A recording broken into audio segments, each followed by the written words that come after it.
Namenya amakuru kuri umudamu w'umunyabwenge ndashaka kuguha umwambaro ukubwira ngo warakoze kutanyambika ubusa. Warakoze iyi ni gift nguhaye Pastor Mutesi muri aka kanya ntago inkwiriye ikwiriye wo. Igitenge yaguhaye Pastor Jise cyase umugabo wageze kuza aravuga ngo kira gitenge cyari musazi. Kira gitenge nukuri pe kankubwire nta buryarye ngira nago ngira kubeshya ariko kira gitenge nyine Asiya ambabarire ndabanza munenge ko yagiye gutsira ari umurokora akajya gutsira umugabo w'abandi birenge nubwo waba uri kundambagiza incuri igihumbi twabonaga yitonze tukavuga tuti Imana ishimwe ariko nyine ibirenge by'abandi byatumye tumureba imboga mu menyo natitwararika n'ubundi ejo tuzamubona noneho yakuyemo tubona amasuti hanze kubera ko umubiri n'ugutwara uko gutwaye ukagenda ukunguko hari ibintu udakwiye gukora kuko iyo bigeze ku masibirenge umugabo agakuramo inkweto kamumasa ibirenge nase nyuma yo kumasa ibirenge harakurikira hiki twebwe ntago twabonye ibirenge twabonye ibindi bishatse kuvuga iki rero Slim Jesus. Oh yes, reka ngusuze nongere ngwikaze mwifurize amahoro y'Imana umerere wose kwisi niba uri mu gitondo nkwifurize igitondo kizani muri nimugoroba nkwifurize kugira umugoroba mwiza. Ngende uri nk'ibisanzwe uyu munsi nongeye kugira umugisha wo kubana n'umumama umukozi w'Imana ndetse mama Pasteur Juste banamwita Jeanne. Ubwo abantu mutari mumenyereye Madame wa Juste kuri social media cyase ku mbuga nkoranyambaga hari ababonye ibiganiro bye ahantu hamwe na hamwe.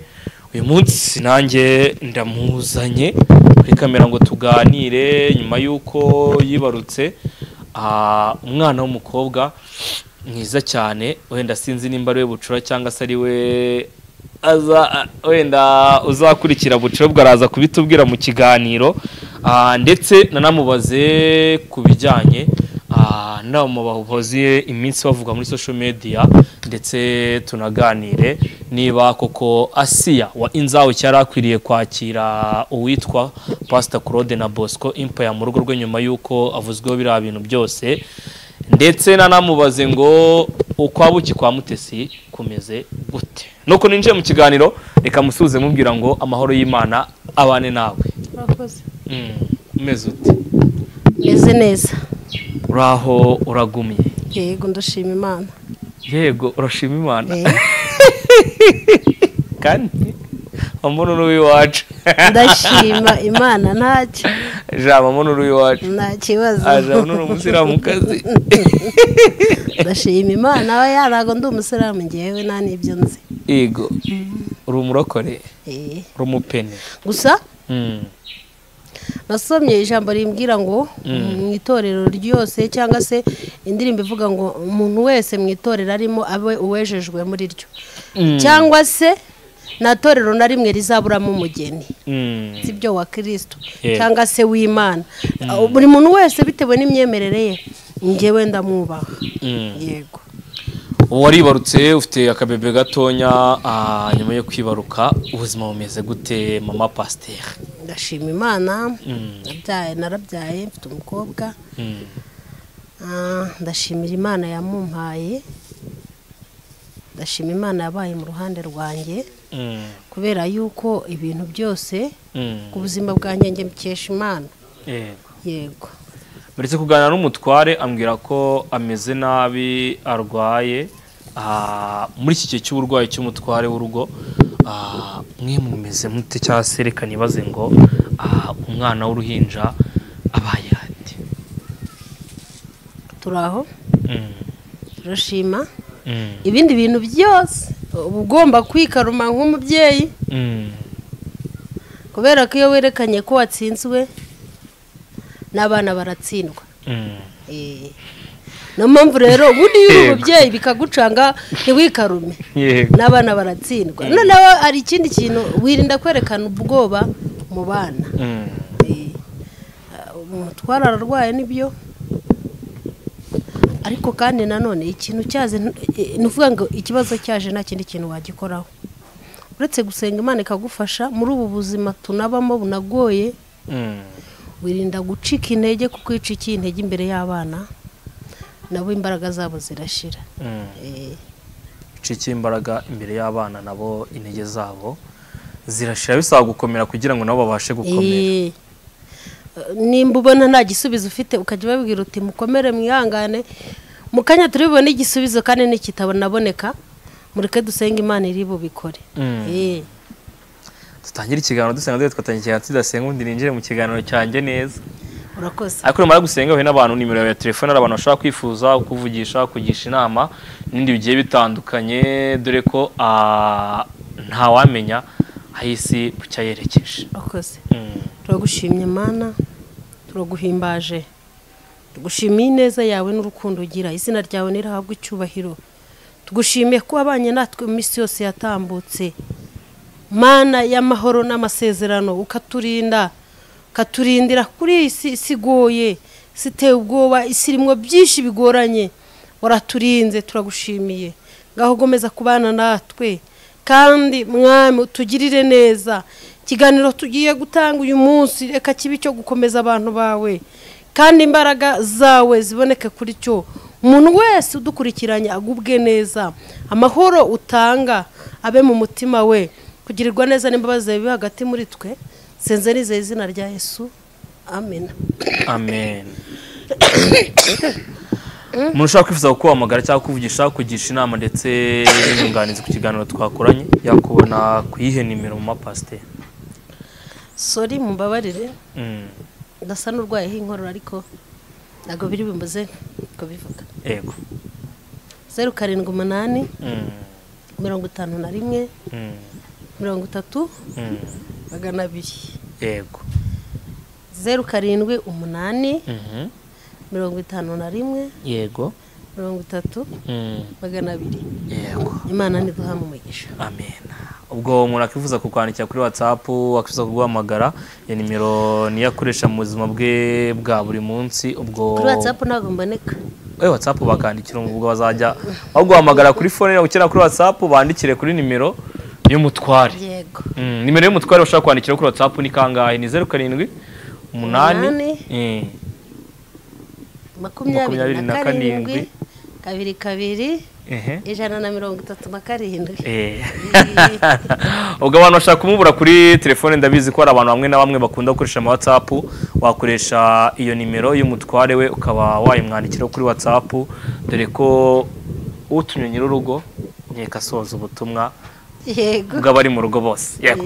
Reka ninjire mu kiganiro gutya nkubaze dutangira ikiganiro nkubaze ngo ubundi kuri wowe umugore umukozi w'Imana cyangwa se umuvuga butumwa muri rusange yemerewe gushaka abagabo bangaye cyangwa se ijambo ry'Imana ryemera ko umugore cyangwa se umukristo nyakuri yemerewe gushaka inshuro zingahe? Umukristo nyakuri Bibiliya ntiyemera kwahukana. Cyakoze yemera gusenda ariko nabwo ariko habayeho icyaha cy'ubusambanyi. Nukuvuga ngo kubo urugero Bajo yamfashe nsambana yemerewe kunsenda. Yego. Niko Bibiliya ivuga. Ariko nabwo uburyo nasomye narahasomye haravuga ngo ntago nemerewe gushaka. Ngomba kugenda ngajya kwicara iwacu. Yego. Yego. Kuko iyo nshatse bameze nk'uwasambanye. Aba nibo birayita abagore b'ibishubaziko. Ntago mbizi. Ntago mbizi ariko hari indushyi hakaba n'igishubaziko. Nekereza ko rero ni ibice bibiri. Hari kera hari inzu bajyaga bubakira umuntu waruhiye iwabo. Yego. N'ubu biracyabaho. Ariko ubu bikorwa na leta. Yego. Bikorwa na leta niyo yubakira umuntu waruhiye iwabo. Yego. Urumva rero ko mbiziho ibintu nk'ibyo mbiziho ariko ntekereza ko umuntu waruhiye iwabo bamwita indushyi sibyo?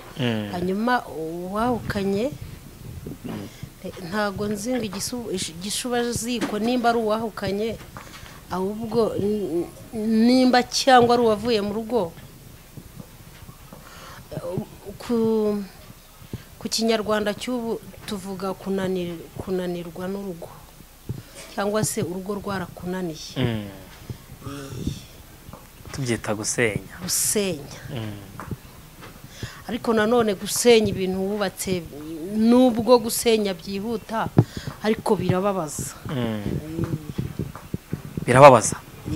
yego hanze hari abamama b'abapasiteri usanga basenye rimwe kabiri gatatu kuzamura ugasanga umuntu ni umukozi w'Imana ariko inshuro asenyemo ingo ntiwazibara ku bwawe uwo muntu uba ukimufata nk'umukozi w'Imana cyangwa aba ari uwaguye nyine wabaye akahebwe nta by'umurimo w'Imana tuba tukimubaraho buriya gusenya reka tubivuge gutya yego nta muntu ujya wifuza gusenya ibintu yubatse yego ariko nanone iyo bibaye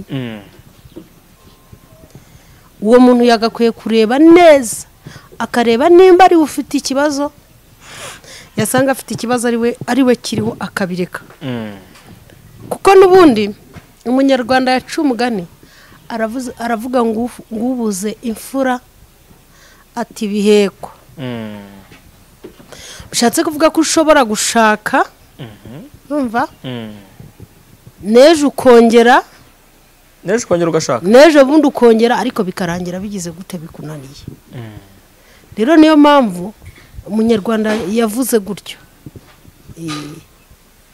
kuko buryo wabuze imfura kugira ngo n'ukurikiyeho umubone biba bigoranye yego hanyuma ukaba ubifata gute rero kubona umumama cyangwa se umuvugabutumwa cyangwa umupasiteri kazi usenya rimwe kabiri gatatu kugera ku nshuro byibuze ariko tubare ebyiri uwo muntu wowe ukimufata nk'umukozi w'Imana cyangwa wari umuntu waguye tubwizanye ukuri ntitubeshyanye mu mapasiteri aba yaraguye umuntu aba akemerewe kujya ku gatuta akabwiriza ubwoko bw'Imana cyangwa aba yemerewe kwicara mu ba Kristo akabwirwa ijambo nk'uko abandi baribwirwa ukuntu Bibiliya ivuga iravuga ngo mu minsi y'imperuka hazaba ibihe birushya yego abantu bazaba bakunda impiye yego bishatse kuvuga ngo naho ngaho haba habonetse kwikunda ababonetse kwikunda turamwumva ariko kandi wibuke ko Bibiliya ivuga ngo tuzabamenyera ku mbuto zabo ni ukuvuga ngo turamwumva tukamwumva ko ari umukozi w'Imana tukamwumva ko ari umuvugabutumwa tukamwumva ko ari umuhanuzi ariko rimwe na rimwe nusubira inyuma uzasanga imbuto z'ubukristo zaratangiye kwangirika yego zaratangiye kwangirika hanyuma reka nigarukira inyuma twigeze kuganira mbere ahashize ubwo wacuruzaga bijyanye na avoka ndibaza uyu munsi noneho nyuma yo kwibaruka inkumi yacu inkumi y'igihugu cyacu uri wasubira mu kazi ntabwo nari nasubira mu kazi nubwo nari nabona igishoro ndabitekereza ariko ntabwo nari nabona uburyo sindabona uburyo bwo gusubira mu isoko gusa bubonetse nasubirayo kuko aho nakoreraga n'ubundi haracyahari seta yawe iracyahari kugira ngo ubone igishoro bisaba amafaranga he kugira ngo wongere usubire gukora nk'uko wakoraga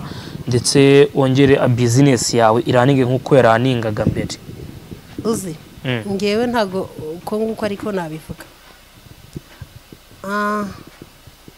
amafaranga yose avuye mu ufite Imana yaguhereho umugisha biremera wayakoresha akagutunga akaguteza imbere kuko ntekereza ubundi mu mikorere y'umuntu iyo ufite umugisha uturutse ku Mana urakora bikemera ko ari abantu bakora n'ibyemese mu majobo nyine bibaho ndetse nkubwira ngo ntago bihira abantu bose ariko iyo Imana yaguhaye umugisha urakora bikemera nanjye niko nakubwiye ngo Imana yaguhaye umugisha ntago bisaba ngo ubone igishoro cy'amafaranga menshi cyane gusa nayo abonetse ni byiza ariko kandi nanone atabonetse se ugira ngo abantu bose bagiye batangira gukora bagiye batangira ku mafaranga menshi cyane oya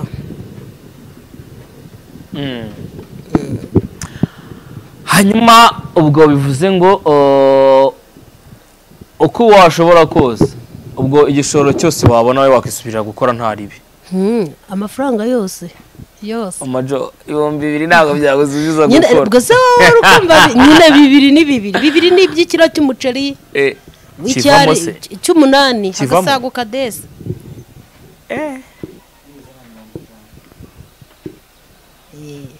agasago kadesi. ubwo uzi mba nanze guha abantu imikoro ubundi nimba umuntu afite umutima w'ubugwaneza ugufasha ntabwo ari ngombwa ngo nkubwire ngo uzampa 100,000 50,000 wowe n'umutima wawe icyo watekereje gutanga nicyo utanga.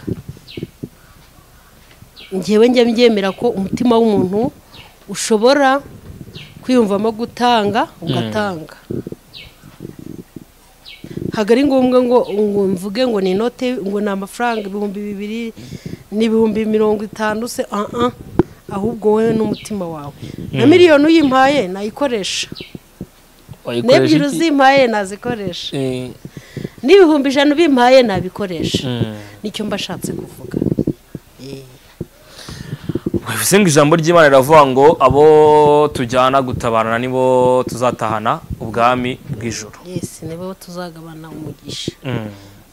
Ngubwo abumva bumvishe yego ko hamungani wa Bible abwirwa benshi kumva beneyo. Yego reka ninjire mu kiganiro gutya ntangirire ahangaha nkubaze ngo Mama Joy wasuye Pastor Mutesi. Yego Mama Joy umunsi usura Pastor Mutesi cyangwa se umunsi Mutesi abakira mu rugo rwe wabyakire gute ko na Mutesi we na Pastor Justin umugabo wawe abakiriye mu rugo rwe nk'umama nawe umupasteri mugenzi w'umugabo wawe? nabyakiriye nk'umugisha. nabyakiriye nk'umugisha kuko ngiye ku cyanjye giti ngewe ku rwanjye ruhari n'umugisha. Yego mu mugisha kandi mwinshi. Yego kuba umuntu yaguha umwanya akakwakira mu rugo rwe agafata umwanya wo kukwakira agafata n'umwanya wo kukuganiriza ubundi ubwabyo ni by'agaciro. Yego abantu benshi bateye comment ku kiganiro wakoranye na Pastor Mutesi we n'umugabo wawe yagiye avuga ko ngagiye gusaba imbabazi. Abenshi baribaza bati ese Mama Joy yagiye kwa Pastor Mutesi yabiteguye bimurimo cyangwa yagiye kwa Pastor Mutesi kubw'umugabo we? Kanibariza wagiye kwa Mutesi kubw'umugabo wawe cyangwa wagiye kwa Mutesi kubwo kuba ari pasteri nawe uri mama wa pasteri ndetse muhuje umurimo w'Imana ukavuga ati uyu mama nkwiye guhura nawe? Icyambere mu mubyeyi mugenzi wanjye. Yego ejo nzamukeneraho inama. ntago umuntu abura nubwo umuntu yaba umukene n'undi akaba umukire ushobora kubura ikintu ukeneye ahundi. ni umubyeyi mugenzi wanjye. cya kabiri ni umushumba cyangwa se ni pasteri reka mbivuge gutyo utitaye ku bindi bintu byose. hanyuma y'ibyo ngibyo ni umukozi w'Imana. Yego ariko hashize kare twaganiriye turasoma tubona ko umugore utaye umugabo ntabwo akitwa pasteri. Twibaza ibyo nagushubije ntabwo wabyumvishije. nyuma y'ibindi bintu byose ni pasteri. Sibyo noneho kuba ari pasteri ntabwo ndi bubikureho njyewe.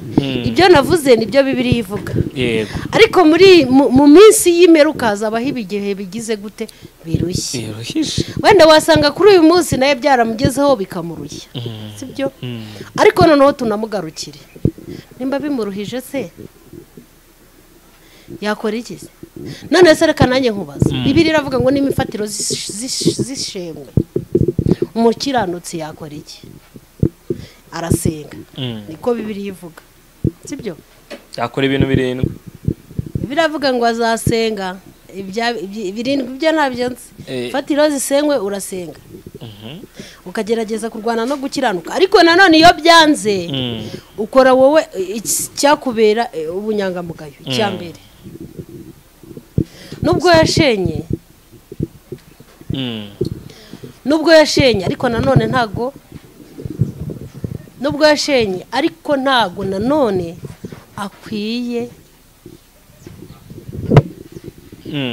akwiye ntazaba umusambanyi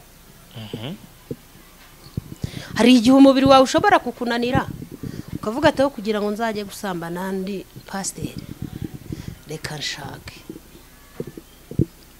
sibyo aho turagendana none se nadashaka agasambana nanone ejo bazabona yasambanye bavuga ati pasiteri yasambanye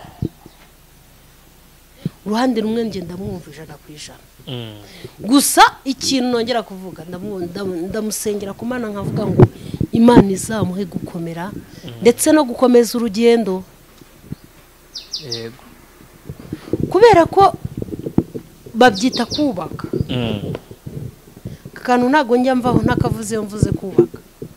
Iyo umuntu agiye kubaka yari yambaye inkweto agakuramo ipantaro nziza yari yambaye cyangwa se agakuramo igitenge kizari yambaye akambara imyenda isanzwe yarangiza agaponda urwondo muri rwa rwondo akubitaniramo n'amacupa amabuye acyaye ikinonko kitahonyotse ibyo bintu byose bikamujomba ukuguru. Nase niba kujomba ukuguru uzareka gukubaka noneho warangiza ugaterura urwondo ukabumba amatafari. Hanyuma umuntu ukumba amatafari hari umuntu ujye umusuhuza ntawe kubera ko abayuzuye urwondo. Bishatse kuvuga ngo kubaka ni njya mvuga ngo ni systeme ndende, biravuna biragorana, ahubwo ngiye icyo namusabira nsaba n'abantu bose bamukurikirana bajye bamusengera ntibizongere kubaho ngo yongera asenye kuko nta n'uwabyifuza. Kuko tubyifuje twaba abadamu twaba tutagira impuhwe, twaba tutagira impuhwe. Ariko nimba tugira impuhwe koko dukwiye kwifuza ko Mutesi agira gute yubaka rugakomera. Yego.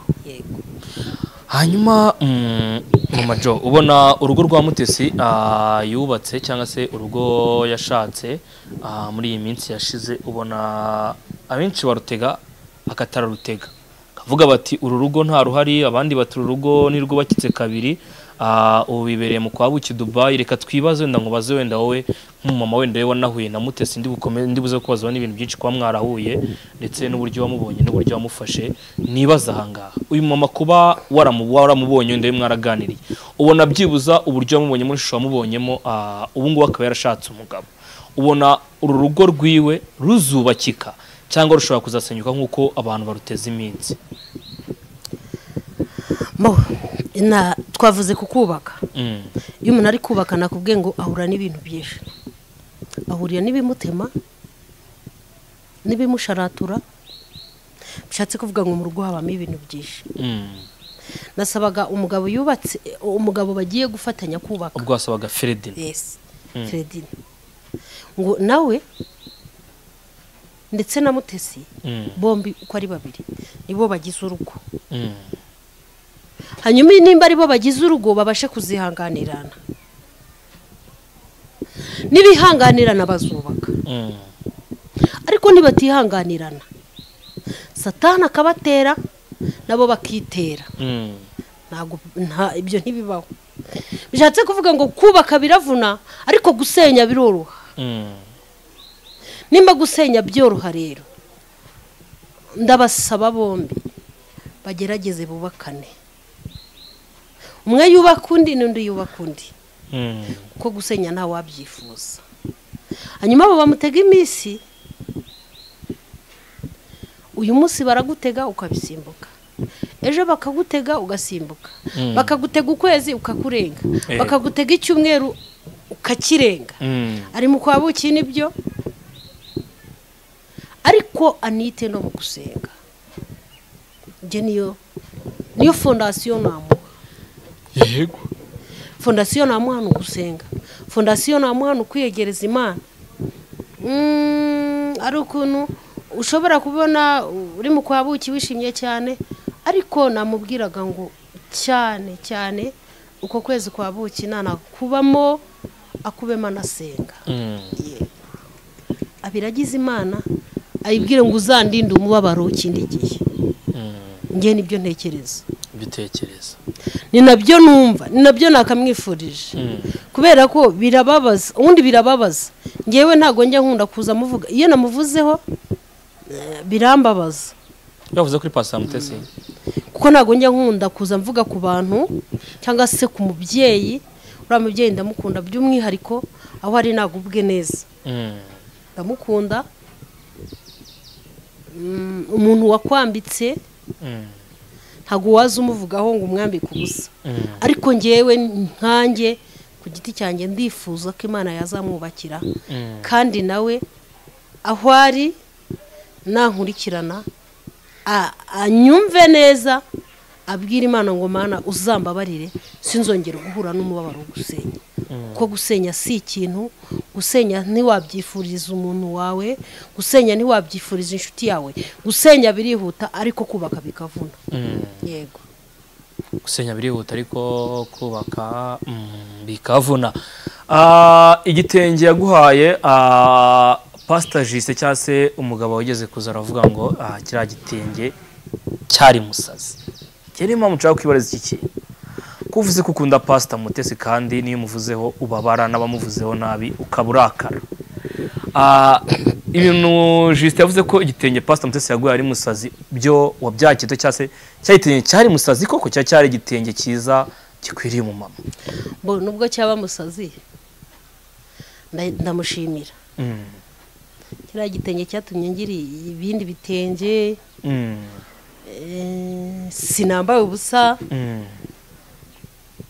numva ngewe igitenge yamaye cyaranyuze nta kintu kinwaye cyafunguye ibindi bintu kuri ngewe rero aho ari nahabwa umugisha n'Imana kandi Imana nyir'ijuru n'isi yarebye kiriya gitenge ngewe nacyakiranye umutima ukunze gusa rimwe na rimwe hari igihe biba byaravuzwe gutyo ariko byaratewe n'ibindi byabanje kuko ntago byari ngombwa ngaze kubisobanura ngewe mu kubisobanura byarambabaje kuko buriya umuntu arisobanura akanisobanya nabaye nka Mutesi se umuntu ajya yisobanura akisobanya ayo magambo ni Mutesi ukunda kuyakoresha iyo wisobanuye urisobanya rero ntabwo agombaga kuza kubisobanura ahubwo nyine abantu bakivuzeho bihangane kubera ko ntacyo yabahaye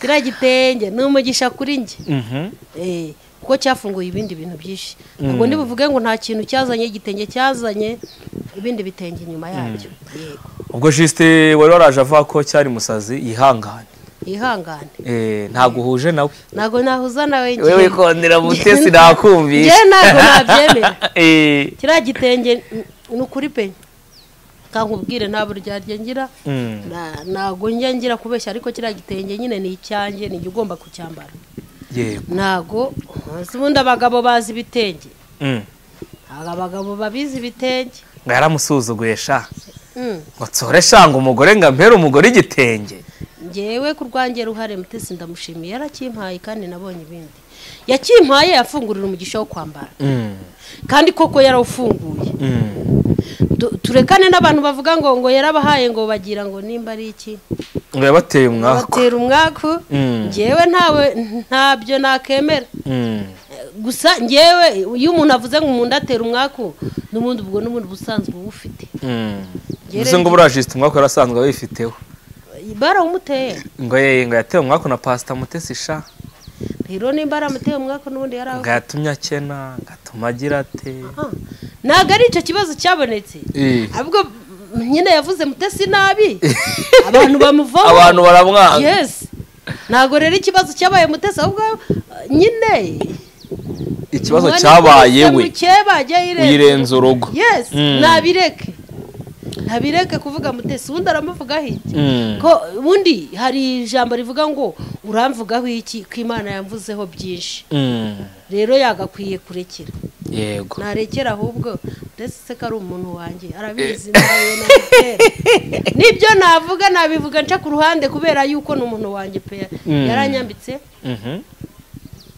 kandi yanyambitse neza rero ntabwo aya nakwakire neza we narabibonye ikibazo nigeze reka amapasiteri basangiriye ku meza amwe reka ibindi bintu ntabwo nabivuga ibindi ni amahane sibyo.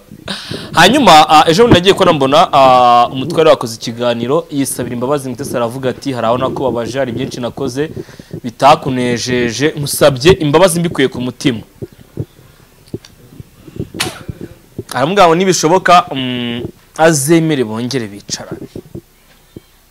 Sinzi nimba arabonye ibiganiro umutware yakoze ko yigeze no kumenya mu kiganiro ati ariyo nakoze ibiganiro hari igihe ntaha jana kandaza munini cyakandaza nabi ndibaza ubonye atera ntambwe atwize ikiganiro akavuga ati kubw'ibiganiro nakoze no kubyo byose navuze kuri Pastor Mutesi nciye bugufi nsabye imbabazi.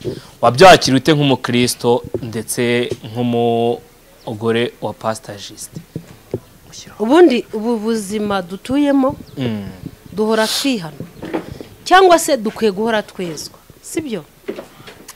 Nibyo habaho amakosa hakabaho no kuyakosora. Hari abantu bamwe bafashe utware w'iwanjye bamugira nabyongeye reka mbivuge gutyo. Hari umuntu w'iwacu witwaga Nongeye ugera w'iwanyu bivuze ngo umuvumo wakurikiye uwo mukirisitu akajya ahora yaguye mu cyaha cy'ubusambanyi akavuga ngo Nongeye Imana imbabarire Nongeye. Hanyuma rero uyu mugabo nawe bamugize Nongeye Juste nawe yabaye Nongeye ariko mu by'ukuri gushoboka amaraso Yesu yamennye yagiraga ngo tujye duhora twicisha bugufi. Yego nubwo hari ahantu abivuga nyine abantu bakamubwira ati ubundi wowe niko umeze niko uteye niko wabaye wagira ngo ntiwuzuye abandi bakavuga uko babyumva ariko ubundi mu buzima bw'umukristo yagakwiye guhora aca bugufi asaba imbabazi. Ahantu wamenye ko wakoze ikosa ugasaba imbabazi bivuze ngo ubu ngubu yabaye umukristo ko yaremeye guca bugufi kunyura agasaba imbabazi bundi bushya neje azongera wende simbizi ariko nibure hari imitima y'abantu bamwe baruhuye. Yego hari imitima y'abantu bamwe baruhuye sibyo? Ariko nanone tuongera dusubiza amaso ntabwo azabona ibintu biri gupfa ukabireke. Ariko wibuke ko birivanga ibya kera ntibikibukwe. None se asubira mu bya kera cyangwa asubira mu bijuwe muzi? Nyine abantu bamufatira mu bya kera ntabwo yatabareba by'iyo munsi byaje. Asubira mu by'uwo munsi ni ukuvuga ngo nimba haje inkuru atakoriye uwo munsi hanyuma akisanga n'ubundi yasubiye muri bya bindi yasabiye iki imbabazi. Rero bikaba ari byo bita Nongeye. Yego mva kuri kano gatiregira ikintu usaba Pastor Mutesi by'umwihariko nk'umukunzi we ndetse n'inshuti ye cyane nk'umama wakwakiriye mugasangira mukagirana ibihe byiza bicyo bamusaba muri iyi minsi dore ko wanabyaye tukaba tutarabonye yaraje kugwemba ariko yagiye gwemba abashiti bawe bapa bitangaza bitangaza muri asinze wenda plana tushabye kubona ukabona aje nawe kuguhemba. Ni iki musaba hari Dubai mu kwabuki? Ni niki uri bumubwire kikuri ku mutima? Njyaye kirindi ku mutima Imana imurindireyo. Ikindi Imana izamwubakira urugo rw'umugisha nkuko yabyifuje nkuko yabivuze. Imana izamushyigikire. Ibyo kumusaba we n'umutima we we yazi icyo ubundi abashumba babazi ibintu byo gukora agari ngombwa ngo nirirwe musaba wazi ikintu cyo gukora. Sha Pastor Mutesi bwe ko mu majo yabyaye vuba mwana mutonya ubiyumve wa mama uri Dubai umubyeyi wanjye nk'umuntu umuvandimwe cyangwa se inshuti yanjye nkunda numva namwifuriza amahoro mu buzima bwe bwa buri munsi. amen. Icya kabiri Imana imurindire iyari. Yego. Icya gatatu Imana izamuhe kubaka neza. Naho ibyo kumusaba muri ubu buzima busanzwe ni umuntu mukuru kuko yatekereje ibya mbere. Yego. Azatekereza n'ibindi. Nge rero mu mpano ngira ntabwo iyo kwimena indiba. Ibyanjye bikurikirwa n'abantu bakuru mwari muturanye twaga bazi ubwenge nongeye.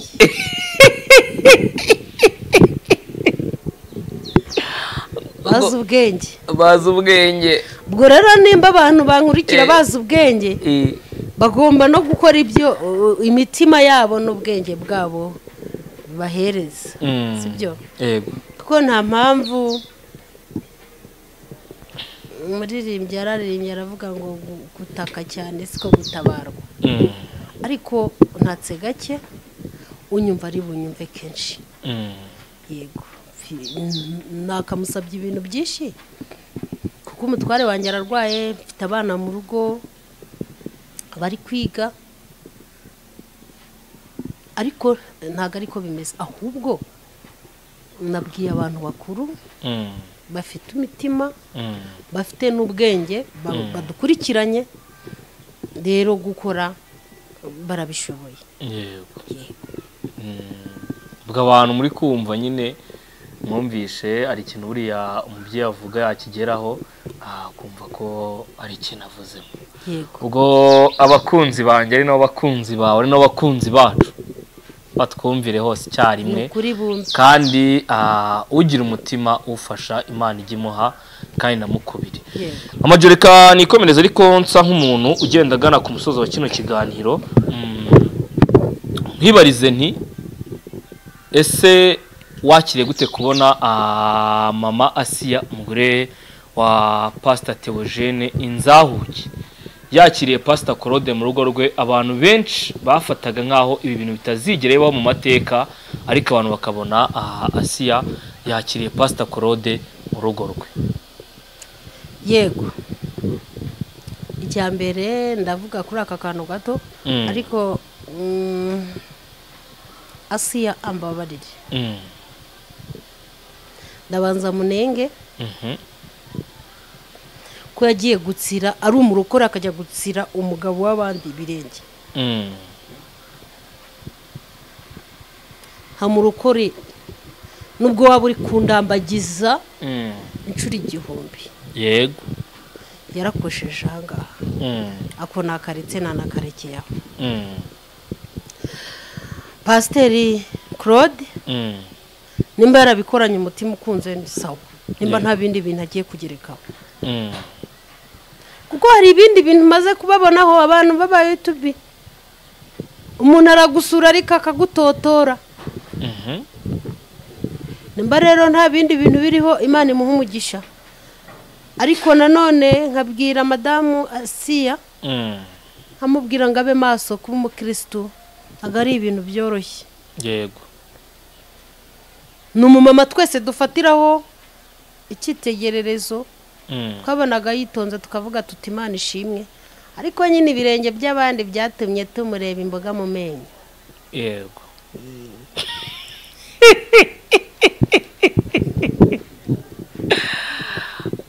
Ndakumva cyane rwose. Ibirenge by'abandi byatumye tumubona imboga mu menyo. Ubwo rero ihangane tutazongera nibyo pe 100% ndamwemerera, agomba kurambagizwa, agomba no kubona abafiance beza abavuye hanze nabo mu Rwanda nabo hirya no hino abo mu bihugu byo hanze ariko agomba kwitwararika nk'umukristo. Yego. Kubera ko natitwararika n'ubundi ejo tuzamubona noneho yakuyemo tubona amasuti hanze. Kubera ko umubiri ni ugutwara uko ugutwaye ukagenda uko nguko ntusabe mwuka wera ngo akuyobore. Tuzabona n'ibindi bitari ibyo. Yego. Kandi umutwara gihari kwakubonaga nk'inyangamugayo. Yaruma muri kugifatiro kiri tubona kiri kugifatiro. Uyu munsi uri kurambagizwa nibyo. Uri umuntu ukeneye umugabo uri uri guteretwa uri muri fiyansaye ariko kora atansiyo hari ibintu udakwiye gukora kuko iyo bigeze ku masi ibirenge umugabo agakuramo inkweto ukamumasa ibirenge babigeze ku rwego rukomeye nase nyuma yo kumasa ibirenge harakurikira iki nyuma yo kumasa ibirenge urugero ndi umukobwa naje iwawe nagusuye iwawe wowe turi kuvugana njye ntago wahagera ngo umase ibirenge nyine oya ntunzi siri ikibazo ntago nyicamo ntunzi sibyo uyu mwanya ndi umukobwa ntago wenda reka bya mama pasiteri Jeanne tubikureho wa Juste ndaje iwawe nkumashije ibirenge nyuma yo kukumasa ibirenge tumaze kurya agafriti twatetse no kukumasa ibirenge harakurikira iki twebwe ntago twabonye ibirenge twabonye ibindi bishatse kuvuga iki rero nagarukira aho ageze yongera asubire ku rufatiro sava ko yese yitaye ngakimara kumasa ibirenge wa mugabo Ntago gusa ntitwabaye tubizi ntago twabimenye namugiraga inama ngo akomere ariko nyuma yo gukomera yongere yibuke kuba umukristo hanyuma narangiza kuba umukristo yibuke kariwe dufatiraho urugero ugeze wumva amajwi ye Mutesi yasoye agashyira ku karubanda sinifuza kubisubiramo ibyo narabyumvishije ariko tunabiye akumvishe ko mushiti wawe Pastor Mutesi yakoze amakosa yo gushyira umugore mugenzi we hanze nubwo mukunda ariko ari yakoze ikosa Umunyarwanda yacumugana aravuga ngo akarenze umunwa karushyihamagara nimba hagati yabo bombi ari uwo bari bakundanye nawe byari byabananiye kubigira ibanga bigasuka bikava hagati muri bo bikagera kwa Mutesi byagombaga kugera hanze cyambere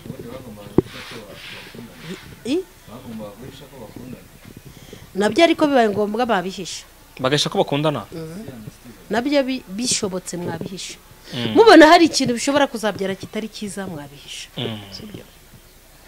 impamvu yego uyu munsi wari ufite umushiti wawe reka wenda nge nigire inshuti yawe numbwira ijambo ry'ibanga nanjye afite undi mushuti wanjye sibyo ndi bugenda nkabwira ryabanga nanjye mfite mushuti wanjye yego ndi bugenda nkabwira ryabanga wambwiye rikuri ku mutima si tubaye batatu wa undi mushuti wanjye afite na undi mushuti wiwe w'inkoramutima akuriye akamarade nyine na Mutesi ari inshuti ubwo byavuye kwa Mutesi bikajya kwa kamarade yego ibyo ntago bizi ariko noneho si tubaye bane none se wa wundi wa kane we nta nshuti agira arayifite sawa rero nese umunyarwanda niyaciye umugani ngo abantu babiri nibo bagirana ibanga rega buriya iyo hajemo wa gatatu ararimena